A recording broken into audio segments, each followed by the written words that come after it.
Hi, welcome to PSR studies. ఈరోజు తెలంగాణలో VRO notification గురించి అయితే అప్డేట్ రావడం జరిగింది. పూర్తి వివరాలు తెలుసుకుందాం. వీడియో చూసిన వాళ్ళు తప్పకుండా వీడియో లైక్ చేసి ఛానల్ సబ్స్క్రైబ్ చేసుకోండి. షార్ట్కట్గా చూసుకుంటే తెలంగాణ క్యాబినెట్ వచ్చేసి 10,954 విఎల్ఓ పోస్టులకైతే ఆమోదం తెలిపింది. అంటే రాష్ట్రంలో 10,954 రెవెన్యూ గ్రామాలకు విలేజ్ లెవెల్ ఆఫీసర్ పోస్టులు మంజూరు చేస్తూ క్యాబినెట్ అయితే ఆమోదం తెలిపింది. అయితే ఇక్కడ చూడండి, మనకి ఇంత ముందుకు ఆప్షన్స్ తీసుకున్నారు కదా. 33 జిల్లాల నుంచి మొత్తం 9,654 మంది గూగుల్ ఫారాల ద్వారా తమంతా రెవెన్యూ శాఖకు రావడానికి సిద్ధంగా ఉన్నట్లు ఆప్షన్ ఇచ్చారు. వారందరి వివరాలను కలెక్టర్లు పరిశీలించారు.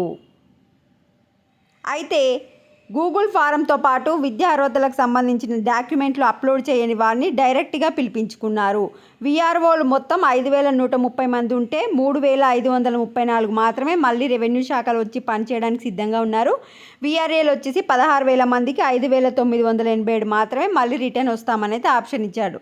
సో మొత్తం మనకు కావాల్సింది 10,954, కానీ ఆప్షన్లు ఇచ్చిన వారు 9,654. ఒకవేళ ఆప్షన్లు ఇచ్చిన వాళ్ళందరినీ తీసుకున్నా కూడా ఇంకా 1,300 ఖాళీలు అవుతున్నాయి.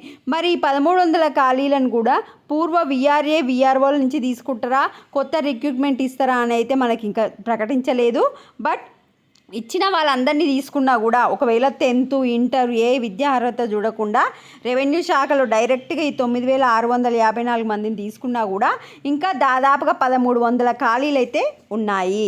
మరి ఈ 1,300 ఖాళీలను ఎట్లా ఫిల్ చేస్తారనేది నెక్స్ట్ క్యాబినెట్ మీటింగ్లో అయితే చర్చ జరిగిన తర్వాత మనకు అప్డేట్ ఇచ్చే అవకాశం ఉంది.